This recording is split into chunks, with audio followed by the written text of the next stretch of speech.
नमस्कार दोस्तों, स्वागत है आपका मेरे YouTube चैनल ज्योतिष टॉक में। और मैं आचार्य भावेश वेद आपका बहुत बहुत स्वागत करता हूं। दोस्तों, आज हम जिस विषय पर बात करने वाले हैं वो विषय है ज्योतिष के अंदर, जन्म कुंडली के अंदर शुक्र ग्रह। शुक्र ग्रह के ऊपर हम बात करने वाले हैं कि व्यक्ति के जीवन में ऐसा क्यों होता है कि उसे वैराग जागृत हो जाता है। वैराग दो प्रकार से जागृत होता है। एक तो तब जब व्यक्ति के जीवन में कुछ हो ही ना पत्नी, ना घर, ना परिवार, ना जीवन चक्र, ना कुछ। दूसरा तब जब व्यक्ति जीवन में संन्यास की ओर अग्रसर हो जाए, वैराग धारण कर ले। दोनों ही स्थिति में शुक्र का सबसे बड़ा योगदान होता है। शुक्र का मतलब क्या है? शुक्र का मतलब है भोग और विलास। शुक्र का मतलब क्या है? शुक्र का मतलब है सेक्स। शुक्र का मतलब क्या है? शुक्र का मतलब है लग्जरी। और शुक्र का मतलब क्या है दोस्तों? पत्नी सुख, प्रेमिका सुख और जीवन के वो सारे सुख जो व्यक्ति जिसके लिए आज भाग रहा है। आज गृहस्थ जीवन में भी व्यक्ति को एक नहीं, दो नहीं, कई कई पार्टनर चाहिए होते हैं। बात थोड़ी सी कड़वी है लेकिन सच है। जिस हिसाब से हम देखते हैं लोगों को आज के इस परिवेश में, शुक्र से संबंधित जीवन ही जी पा रहे हैं। कहीं ना कहीं हम इस चीज़ को भूलते जा रहे हैं कि जीवन में इसके अलावा भी कुछ और हो सकता है। खैर, ये तो रही अपने एक छोटे से दायरे में बात करने की। मैं बात कर रहा था शुक्र के वक्री होने पर, कि जन्म कुंडली में अगर शुक्र वक्री होता है। वक्री का मतलब क्या होता है? पहले तो मैं आपको ये समझा देता हूँ कि वक्री होता क्या है। वक्री शब्द आपने बहुत बार सुना होगा ज्योतिषियों के मुँह से कि ये ग्रह वक्री हो गया, वो ग्रह वक्री हो गया। तो वक्री है क्या? सबसे पहले आज हम इस पर प्रकाश डालेंगे। वक्री का मतलब होता है दोस्तों कि जब कोई एक ग्रह अपनी निश्चित अवस्था से चलता जाए, आगे निश्चित अवस्था से आगे चलता जाए और आगे चलता चलते अचानक पीछे आ जाए। यानी कि मैं किसी रास्ते पर चल रहा हूँ और चलते चलते चलते चलते अचानक मैं 10-12 कदम पीछे हट जाता हूँ, वैसे बैक आ जाता हूँ और फिर मैं वापस चलने लगता हूँ। तो इसको बोलते हैं वक्री ग्रह। ऐसा ग्रह दोस्तों बहुत ज़्यादा तकलीफ़ देने वाला हो सकता है। जीवन में ऐसे ग्रह जो होते हैं वो तकलीफ़ देते हैं और जो कार्य वो करना चाहता है व्यक्ति, उस कार्य में रुकावट पैदा करते हैं। अब अगर मान लीजिए ज्योतिष में शुक्र को काम वासना का प्रतीक माना गया है, भोग और विलास का प्रतीक माना गया है। जिन लोगों का शुक्र अच्छी स्थिति में होता है, ऐसे लोगों के घर जो हैं बड़े होते हैं, लग्जरी होते हैं। उनके घर में किसी चीज़ की कोई कमी नहीं होगी, जो भी होगा चमक धमक वाला होगा। ऐसा व्यक्ति को अगर आप देखेंगे तो जो भी कपड़ा पहनेगा वो चमक वाला होगा। जो भी कपड़ा पहनेगा, जैसे भी होगा, वो अपने आप को ये दिखाने की कोशिश करेगा कि मैं सबसे अलग हूँ। हर चीज़ नपे तुले अंदाज में वो रखेगा, चाहे उसके पास में पैसा है या नहीं है, लेकिन फिर भी वो लोगों के सामने इस प्रकार से अपने आप को इंगित करने की कोशिश करेगा कि उसके पास में लग्जरी की चीज़ों की कमी नहीं है। ये शुक्र का शुभ परिणाम है। अब अगर मान लीजिए शुक्र वक्री हो जाए जन्म कुंडली में, तो क्या दे सकता है और क्या ले सकता है? अब देखिए, अगर शुक्र लगन में बैठकर वक्री हो जाए, व्यक्ति का लग्न है और लग्न में शुक्र बैठा हुआ है और वो वक्री हो जाए, तो ऐसे व्यक्ति को दोस्तों झूठा और मक्कार बना देता है। दूसरा, ऐसे लोगों को पत्नी का जो सुख है वो प्राप्त हो ही नहीं पाता। कहीं ना कहीं ऐसे लोगों के जीवन में पत्नियां बदलती रहती हैं, एक जगह पर कभी टिक नहीं पाएंगे। दूसरे भाव में अगर शुक्र चला जाए तो व्यक्ति का जो बैंक बैलेंस है उसको कम कर देगा। थोड़ा बहुत पैसा आएगा फिर चला जाएगा, आएगा फिर चला जाएगा। तीसरे भाव में अगर शुक्र वक्री होकर बैठ जाए तो दोस्तों व्यक्ति को जेल तक की भी हवा खिला देता है। ऐसे लोगों की जो पौरुष क्षमता होती है, जो सेक्स करने की जो क्षमता होती है, वो अक्सर कम हो जाती है, समाप्त हो जाती है। अगर शुक्र चतुर्थ में बैठा हो वक्री होकर, देखो शुक्र चतुर्थ में बैठा हो तो उसको बहुत अच्छा माना जाता है, क्योंकि शुक्र इस भाव में दिग्बली होता है। हर ग्रह को एक दिग्बल प्राप्त है। इसके ऊपर भी मैं एक वीडियो बनाऊंगा कि कौन से ग्रह को किस जगह पर दिग्बल प्राप्त है, अच्छा शुभ परिणाम देता है। अगर चतुर्थ भाव में शुक्र बैठ जाए तो शुभ परिणाम देता है, लेकिन अगर वक्री शुक्र बैठ जाए तो वो अशुभ परिणाम देता है, वो घर परिवार से दूर करवा देगा। वक्री शुक्र अगर पंचम भाव में बैठ जाए तो ऐसे लोगों को कहीं ना कहीं संतान जो मिलती है वो लड़कियां ही ज़्यादा होती हैं, क्योंकि स्त्री ग्रह है शुक्र, और उसका वक्री हो जाना वो एक प्रकार से इस चीज़ में बाधा डालता है।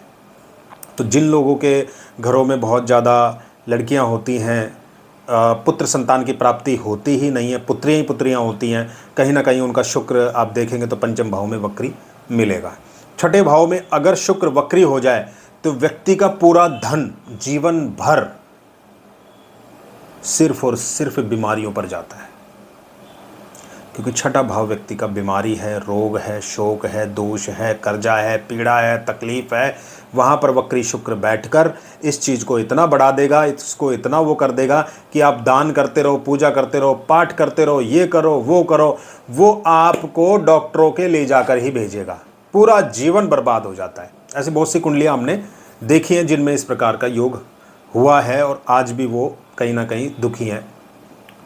सप्तम भाव में शुक्र वक्री हो तो दोस्तों एक नहीं, दो नहीं, कई कई शादियां करवा देता है।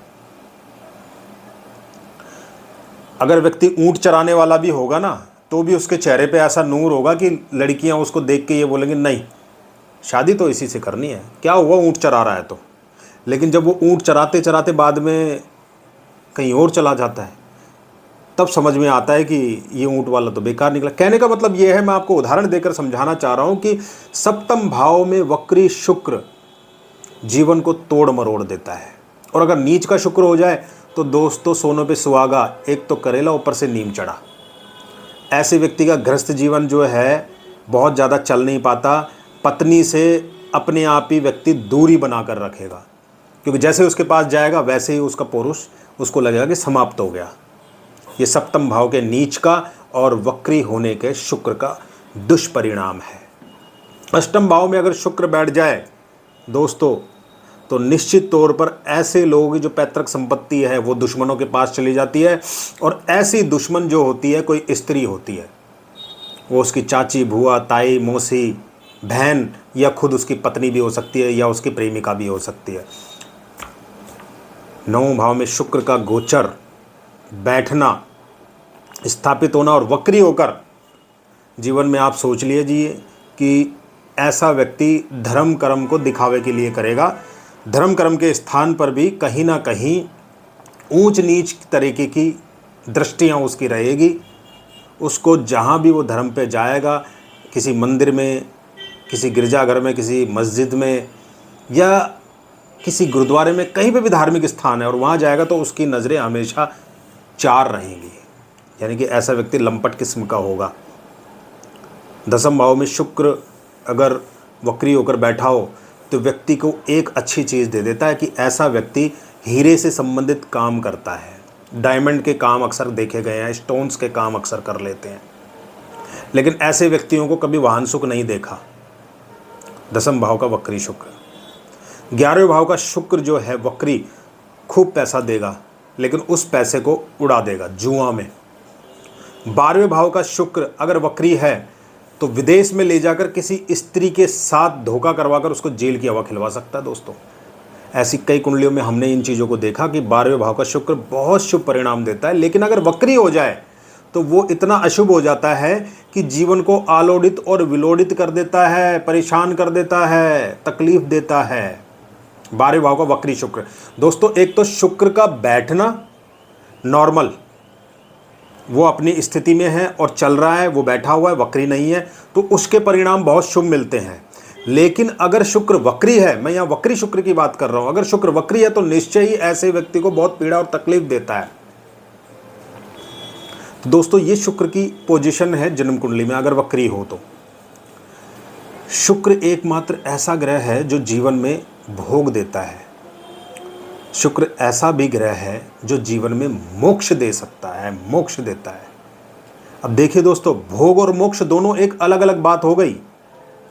भोग तो आप ये देखिए कि आजकल का जो जीवन है उसमें लोगों को क्या चाहिए, लग्जरी, बड़ी गाड़ी, बड़ा घर, ठीक है जी, स्टेटस सिंबल, इस प्रकार से वो चीज़ देता है। अब जो ग्रह ये दे रहा है वही ग्रह वैराग कैसे दे सकता है? यहाँ सोचने वाली बात ये है। वैराग का मतलब संन्यास, वैराग का मतलब सब कुछ त्याग कर और उस ओर अग्रसर हो जाना जहाँ पर पूर्णता है, जहाँ सफलता है, जहाँ कुंडलिनी जागरण है। दोस्तों आने वाले समय में, आने वाले वीडियो में मैं आपसे बात करने वाला हूँ कुंडलिनी जागरण के ऊपर कि किस प्रकार से कुंडलिनी जागरण, कैसे एक एक चक्र जागृत होता है जीवन में और किस प्रकार से वो एक साधारण मनुष्य को साक्षात शिवत्व प्रदान कर देता है। तो शुक्र जो है दोस्तों वो भोग भी देता है और मोक्ष भी देता है। जब व्यक्ति का शुक्र परेशान करने लगता है, आपने अक्सर देखा है मोक्ष की ओर अक्सर कौन होता है? कभी गूढ़ रहस्य देखा है आपने? जो लोग जेलों में बंद हैं, हमने उन पर रिसर्च किया, हमने उन लोगों पर रिसर्च किया जिनके ऊपर स्त्रियों ने गलत केस डाले हुए हैं। हमने उनसे पूछा कि जी ये किस प्रकार से हुआ, तो उन्होंने हमें बोला गुरुजी हमें फंसाया गया, हमारे साथ में ऐसे ऐसे हुआ, हमारी कोई गलती नहीं थी। और देखा तो गलती कुछ नहीं थी, लेकिन फिर भी उनको फंसाया गया। जब फंसा दिया तो वो बेचारे आज भी जेल में पड़े हुए हैं। बहुत से लोग तो स्त्री के नाम से भी भय खा जाते हैं। वो कहते हैं नहीं भाई मुझे स्त्री नहीं चाहिए, शादी तो करनी ही नहीं है, मैं शादी नहीं करूँगा, मुझे स्त्री से दूर रहना है। क्योंकि वो इतने ज़्यादा दुखी परेशान हो चुके होते हैं उस स्त्री तत्व से, उस शुक्र से, कि जहां वो उस लाइफ को लग्जरी बनाने की कोशिश कर रहा था वहीं उस शुक्र ने उसका सत्यानाश मार दिया। और दोस्तों जब इंसान किसी चीज़ से परेशान हो जाता है तो उसको सिर्फ एक ही रास्ता नज़र आता है और वो है वैराग। फिर इंसान सोचता है, कहते ना कि जब तक सोने को मारा पीटा नहीं जाता, तपाया नहीं जाता अग्नि में, तब तक वो कुंदन नहीं बनता, तब तक उसके जेवर नहीं बनते, तब तक उसकी ज्वेलरी नहीं बनती, तब तक वो रिंग नहीं बनती, तब तक वो माला नहीं बनती। तो दोस्तों जब दुख और तकलीफ़ आती है व्यक्ति को इस प्रकार से, तो व्यक्ति सब कुछ छोड़ के वैराग धारण करता है और वो कहता है कि कुछ नहीं है, जाओ मैंने छोड़ दिया, ले लिया संन्यास। इसको कहते हैं दोस्तों पूर्णता। तो यही वो शुक्र है जो जीवन में लग्जरी देता है और लग्जरी से उठाकर आपको वैराग धारण करवा देता है। यही वो शुक्र है। यही वो शुक्र है जब इंद्रियों का निग्रह किया जाता है, जब एक नागा पूर्ण सन्यासी बन जाता है। खैर ये आध्यात्मिक बात है, मैं फिर कभी करूँगा। कभी कभी मैं भाव में बह जाता हूँ क्योंकि मेरा पूरा जीवन जब से मैं पैदा हुआ आज तक पूरा आध्यात्मिक ही रहा है और आगे भी ऐसा ही रहेगा। दोस्तों अगर मेरा ये वीडियो आपको पसंद आया हो तो इसको लाइक और शेयर ज़रूर करें और मेरे इस चैनल को दोस्तों सब्सक्राइब करना ना भूलें, क्योंकि अभी हमने बहुत कुछ चीज़ें ऐसी सोची हुई हैं जो आगे हम आपसे डिस्क्लोज़ करेंगे कि इस चैनल के सब्सक्राइब करने से हमें और आपको क्या जीवन में फ़ायदा है और हम क्या करना चाहते हैं। दोस्तों मिलते हैं अगले वीडियो में, तब तक के लिए नमस्कार।